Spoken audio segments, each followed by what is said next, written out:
Parmi les licences de jeux vidéo, en particulier les jeux d'action-aventure, Tomb Raider est réputé pour ses environnements splendides mais mortels.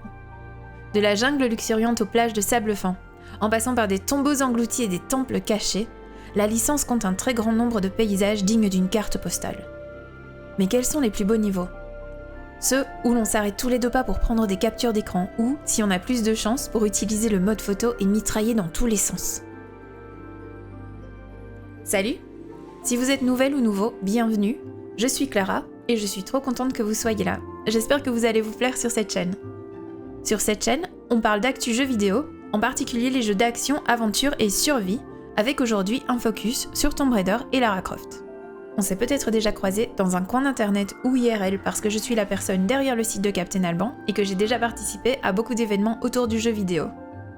Cette chaîne YouTube a pendant longtemps été consacrée aux solutions de Tomb Raider, et comme je l'ai dit dans ma précédente vidéo, ces solutions ne vont pas disparaître, je veux même continuer à les améliorer.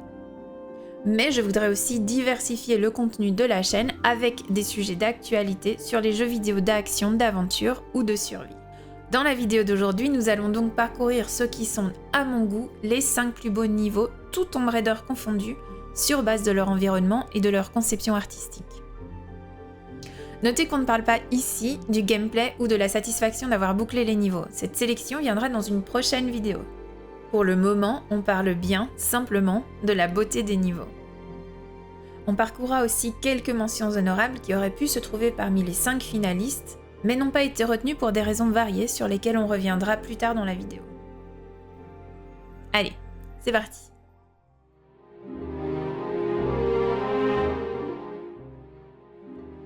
Avec 42 niveaux, le 4e opus de Tomb Raider, intitulé La Révélation finale, est sans conteste le Tomb Raider le plus long. Il se passe aussi presque intégralement en Égypte, en commençant en Haute-Égypte puis en descendant le Nil vers Alexandrie avant de remonter vers le Caire et le plateau de Gizeh. Après les critiques mitigées de Tomb Raider 3, Tomb Raider 4 était aussi le Tomb Raider qui était attendu au tournant.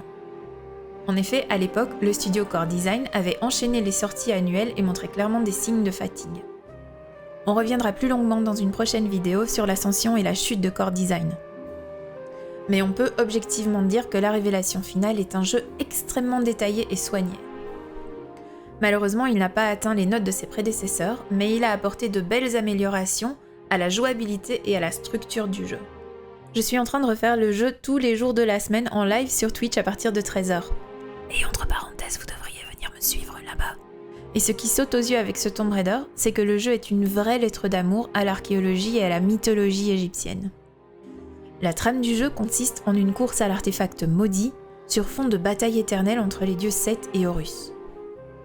Alors ce n'est certes pas une nouveauté en matière de récit d'aventure, Seth et Horus, volume 1, volume 2, volume 3. Mais le jeu est extrêmement détaillé et peaufiné et je ne peux qu'espérer l'annonce prochaine d'un remaster. Le plus beau des niveaux de ce Tomb Raider est sans aucun doute Alexandrie.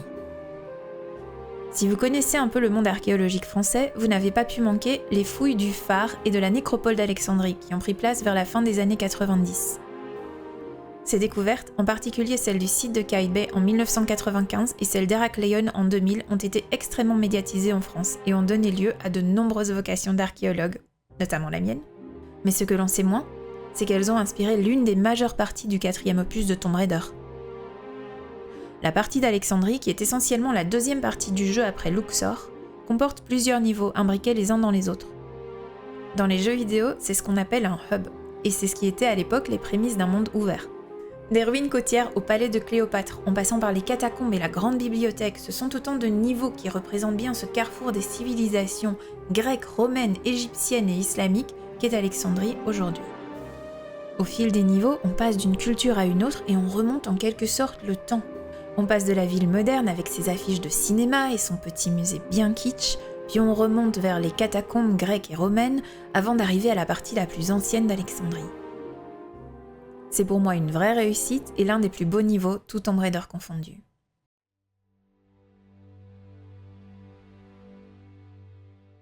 Après le redémarrage de la licence avec un jeu sur les origines de Lara Croft en 2013, les joueurs attendaient beaucoup de dépaysement et d'exploration pour la suite. En effet, le Tomb Raider de 2013, même s'il établit très bien certains grands principes du gameplay, manque de variété car Lara n'y visite que l'île de Yamatai. L'exploration sous-marine manque aussi grandement à l'appel, surtout après Tomb Raider Underworld qui ne comportait pas moins de 3 niveaux sous-marins.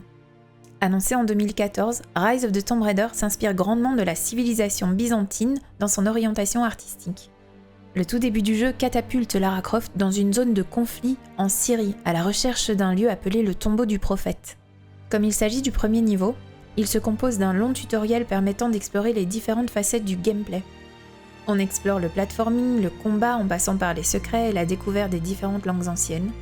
La mythologie est également au rendez-vous avec des manuscrits antiques, un cénotaphe et surtout les vestiges d'une bataille ancienne entre les soldats de Trinity et l'armée du prophète. L'ambiance marie le très ensoleillé, le très obscur, le très grand et le très étroit et emmène le joueur sur une sorte de montagne russe émotionnelle en combinant le tout. Le niveau comporte aussi des passages sous-marins, un puzzle à résoudre avec un ancien mécanisme, des défis optionnels et une course-poursuite pour s'échapper d'un temple qui s'effondre. Sans oublier, pour les collectionneurs, les nombreux artefacts à récupérer, les pièces byzantines à empocher et les stèles à déchiffrer, bref, tout ce qui peut ravir un collectionneur Tomb Raider. Même si le niveau est assez linéaire, c'est facilement pardonné quand on se souvient qu'il s'agit du tutoriel et qu'il a pour but d'apprendre les bases du gameplay aux joueurs ainsi que de mettre en place les bases de l'histoire. Globalement, le tombeau du prophète est l'un des plus beaux niveaux et l'un des meilleurs niveaux de Tomb Raider et il annonce bien la couleur pour la suite du jeu.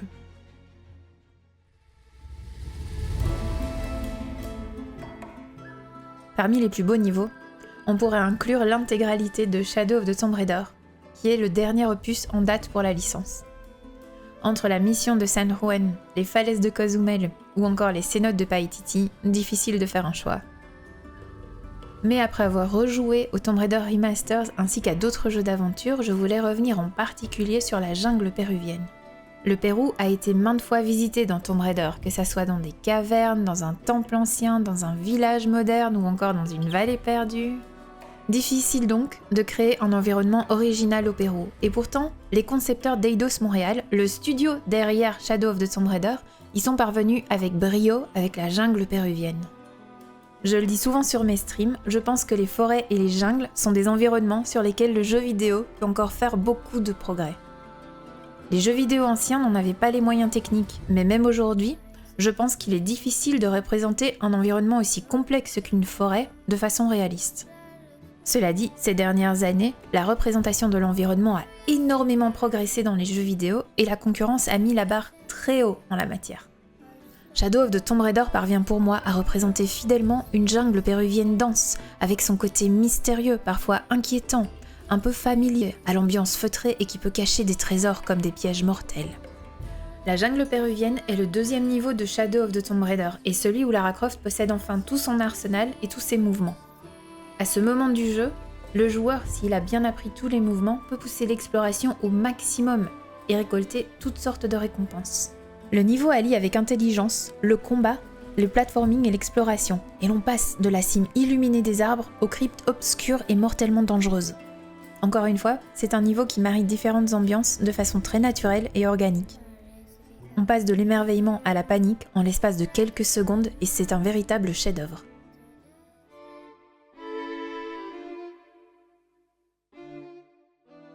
Je ne sais pas pour vous, mais moi je trouve difficile de mettre la nostalgie de côté lorsque l'on pense au plus beau niveau de Tomb Raider. Un peu comme les ennemis que l'on trouvait trop réalistes à l'époque et qui, quand on les examine d'un peu trop près aujourd'hui, sont en fait composés de 4 blocs. Mais il y a aussi des expériences indémodables, et le quartier de Venise dans Tomb Raider 2, avec ses canaux et son hors-bord, la cage de Bartoli, avec sa bibliothèque en ruine, et enfin l'opéra, avec ses vieux posters et ses coulisses désaffectées, en font partie. Ces 3 niveaux de Venise ont chacun une personnalité marquée et la tension y monte crescendo à mesure que le soleil se couche sur la cité des Doges. La première partie est très ensoleillée, avec des bâtiments et des décorations de couleurs vives et des constructions anciennes comme ce pont qui enjambe l'eau. Le deuxième niveau, que l'on visite au soleil couchant, est déjà un peu plus sombre, mais aussi plus varié. On sent que les artistes de core design ont mis du cœur et de l'imagination en particulier dans la cage de Bartoli. Enfin, Venise se termine en apothéose, avec l'opéra désaffecté de la Fenice. Le niveau est inspiré d'un lieu réel, qui était vraiment en ruine à l'époque de Tomb Raider 2. Il allie des parties anciennes et modernes et promène Lara Croft du toit aux fondations. C'est un niveau intelligent, bien ficelé, mais surtout créativement très poussé. Soyons clairs, les niveaux urbains dans Tomb Raider n'ont pas toujours été une réussite. Si Tokyo dans Tomb Raider Legend possédait un bon équilibre, ça n'était pas le cas de Prague par exemple dans l'Ange des Ténèbres qui paraissait déserte et inhabitée. Mais il faut reconnaître que Venise dans Tomb Raider 2 allie exploration, énigme et combat avec un très bel équilibre. On ne peut qu'espérer qu'avec le succès des remasters, sur lequel on reviendra dans une prochaine vidéo, Crystal Dynamics tirera les conclusions qui s'imposent et ne craindra pas de s'aventurer à nouveau dans des niveaux urbains. Avant d'arriver à mon numéro 1, voici quelques niveaux qui méritent une mention honorable mais ne sont pas arrivés parmi les finalistes.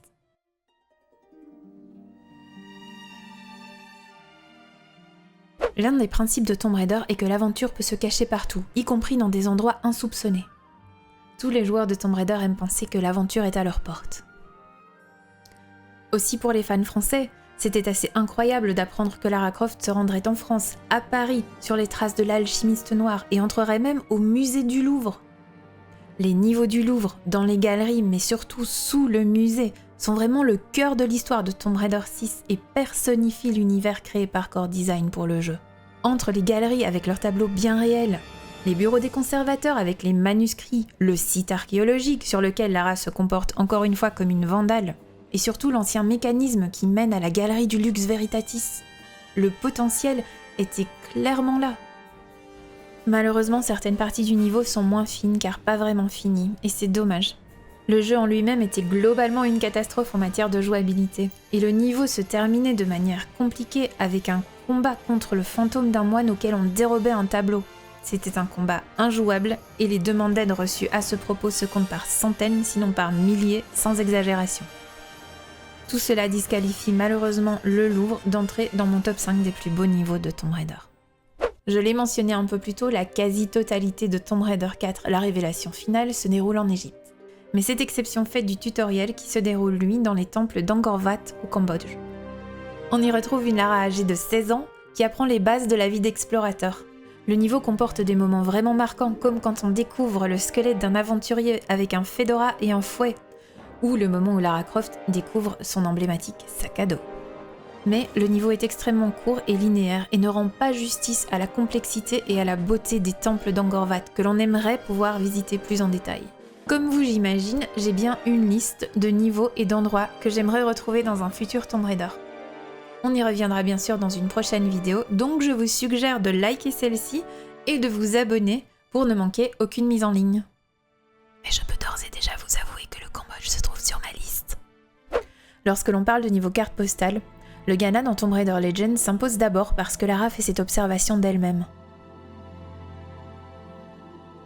Le début du niveau est absolument sublime et allie nature luxuriante et mécanisme ancien, avec des couloirs sombres où la lumière filtre en rayons et se reflète sur des décors millénaires. C'est sublime, enchanteur et vraiment très Tomb Raider. Malheureusement, le niveau est à nouveau trop court. On a l'impression de n'explorer le Ghana qu'en surface avant d'enchaîner les explosions et de terminer par un combat ennuyeux et difficile. C'est dommage car le lieu était extrêmement prometteur. Tellement prometteur même que c'était le premier endroit dévoilé pour Tomb Raider Legend, plus d'1 an avant la sortie du jeu. Les remasters de Tomb Raider 1, 2 et 3 sont sortis un peu plus tôt cette année en version numérique et sortiront dans quelques jours en version physique. En passant, si vous avez réussi à commander l'édition Super Collector, je suis extrêmement jalouse. Si vous avez manqué l'information, il s'agit des 3 premiers Tomb Raider originaux remis au goût du jour par Aspyr Media avec l'aide de Crystal Dynamics et Saber Interactive. On reviendra bien sûr sur ces remasters un peu plus tard sur la chaîne, mais si vous n'y avez pas encore joué, je vous invite à foncer. Personnellement, je les ai tous faits en stream sur Twitch, et là je suis en train d'essayer d'obtenir les derniers trophées, et c'est pas facile. Parce que oui, les 3 remasters comportent des succès et des trophées et peuvent être platinés sur PlayStation. Mais la cerise sur le gâteau, c'est surtout qu'ils incluent les niveaux supplémentaires des 3 premiers Tomb Raider sur toutes les plateformes, alors qu'à l'époque ces niveaux étaient sortis exclusivement sur PC. Parmi ces niveaux, on retrouve le dernier artefact, qui est sans aucun doute l'aventure bonus la mieux construite et la plus conséquente. Elle comporte 6 longs niveaux, au fil desquels Lara va traquer une 5e pierre issue de la météorite. L'aventure commence en Écosse, dans un château en ruine, où l'artefact appelé la main de Ratmore aurait a priori été livré. S'ensuit ensuite une longue aventure dans les Highlands où Lara Croft croise la route de gardes peu scrupuleux, de chiens possédés et résout aussi le mystère de Nessie. C'est beau et mystérieux, ça a un goût d'aventure sur le pas de la porte et ça a été sublimé dans les remasters. Certaines parties sont un peu bâclées, notamment les ennemis, et c'est vraiment dommage car l'Écosse dans Tomb Raider 3 est passée très près de mon top 5. En bon hit des années 90, le premier Tomb Raider n'était pas timide dans son utilisation de la mythologie, et cela a donné lieu à certains moments cultes de l'histoire du jeu vidéo. Entre Lara Croft qui finit en crêpe sous le marteau de Thor, en sashimi sous l'épée de Damoclès, ou qui se transforme carrément en or sur la main de Midas, Core Design s'était clairement amusé à trouver comment mettre à profit les mythologies grecques, romaines et nordiques de la meilleure façon pour créer les meilleures morts. Tomb Raider Anniversary, qui a été développé 10 ans après l'original, embraye avec une mythologie plus cohérente et quelques nouvelles additions au scénario. Le jeu magnifie vraiment les niveaux grecs de l'original, en particulier le monument Saint-Francis et le palais de Midas, et c'est un véritable plaisir pour les yeux. Je m'y baladerai pendant des heures, sans exagération, pour regarder les décors et les textures uniquement. C'est à mon sens l'un des lieux les plus réussis, tout Tomb Raider confondu, et j'ai eu beaucoup de mal à me décider à ne pas l'inclure dans le top 5. Mais il aurait été impossible pour moi de choisir entre Tomb Raider 1 et Tomb Raider Anniversary, car chacun des deux jeux apporte son lot de nouveautés à la Grèce, et je n'aurais pas pu laisser l'un des deux derrière. Ils resteront donc en haut de mes mentions honorables. Et maintenant, passons au niveau qui, selon moi, est le plus beau des niveaux, tout Tomb Raider confondu.